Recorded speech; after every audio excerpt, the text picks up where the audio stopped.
अशोक गहलोत नहीं लड़ेंगे अध्यक्ष पद का चुनाव।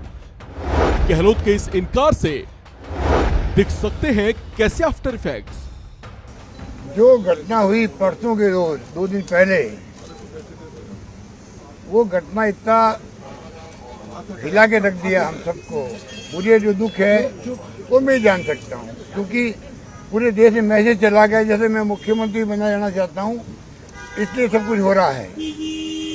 मैंने सोनिया जी से भी सॉरी फील किया है, माफ़ी मांगी है, पर अब क्योंकि कल परसों की वो घटना हुई है और मेरी मॉरल रेस्पॉन्सिबिलिटी थी कि वो प्रताप पार्क होता, तो मैंने तय किया है अब मैं इस माहौल के अंदर चुनाव नहीं लड़ूंगा।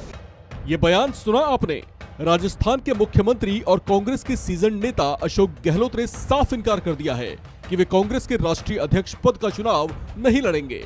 ये बयान उनकी ओर से तब सामने आया है जब वे पार्टी की अंतरिम अध्यक्षा सोनिया गांधी से उनके आवास पर मुलाकात कर बाहर निकले। गहलोत ने राजस्थान के सियासी हालात का हवाला देते हुए कहा कि उन्होंने स्थिति को संभालने के लिए ही इस चुनाव से दूरी बनाई, जिसके लिए उन्होंने सोनिया गांधी से माफी भी मांगी। दरअसल रविवार को ही गहलोत खेमे के 82 विधायकों ने अपना इस्तीफा सौंप दिया था।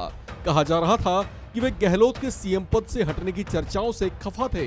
अब हालांकि अशोक गहलोत ने अध्यक्ष पद से तौबा कर ली है, लेकिन उनके इस इनकार के साथ ही राजनीतिक गलियारों में ये चर्चाएं भी गूंज उठी हैं कि अब गहलोत के इस इनकार के आफ्टर इफेक्ट्स क्या हो सकते हैं, क्योंकि कहा जा रहा था कि पार्टी आलाकमान गहलोत को राजस्थान की सक्रिय राजनीति से इसलिए दूर कर रही थी ताकि वहां जारी गहलोत खेमे और पायलट खेमे की खींचतान को 2023 में होने वाले विधानसभा चुनाव से पहले खत्म किया जा सके।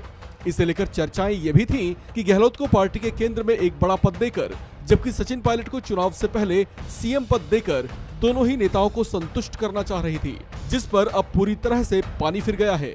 लिहाजा राजनीतिक चर्चाओं के मुताबिक गहलोत के इस फैसले से सचिन पायलट के सीएम पद की चाहत पर भी पानी फिर गया है, क्योंकि अब नए सिरे से नई चर्चाएं ये उठ खड़ी हुई हैं कि गहलोत अगर राजस्थान चुनाव से कुछ महीने पहले अगर सीएम पद छोड़ने को राजी नहीं हुए, तो फिर 2023 में होने वाले विधानसभा चुनाव में भी वे खुद को जरूर बतौर सीएम फेस मैदान में उतारे जाने की चाहत रखेंगे। राजनीतिक पंडितों का मानना है कि ये बात सचिन पायलट के लिए नाकाबिले बर्दाश्त हो सकती है। ऐसे में ये सवाल भी उठ खड़े हुए हैं कि क्या पायलट खेमा एक बार फिर से 2020 जैसी गतिविधियों का दोहराव कर सकता है। 2020 में सचिन पायलट खेमे के समर्थक विधायकों का बागी रुख तब देखने को मिला था जब वे हरियाणा के मानेसर में एक रिजॉर्ट में जाकर रहने लगे थे, जिसे लेकर ये कहा गया था कि ऐसा गहलोत सरकार को अस्थिर करने के लिए किया गया था। हालांकि तब वैसा कुछ हो नहीं पाया, लेकिन अब एक बार फिर से कुछ वैसे ही सवाल गूंजने लगे हैं। हालांकि साथ ही ये भी कहा जा रहा है कि सचिन पायलट को पार्टी आला कमान कोई बड़ा पद का ऑफर देकर उन्हें ऑबलाइज करने की कोशिश कर सकती है। हालांकि ये तमाम बातें अभी चर्चाओं और अटकलों के दायरे तक ही सिमटी हुई हैं।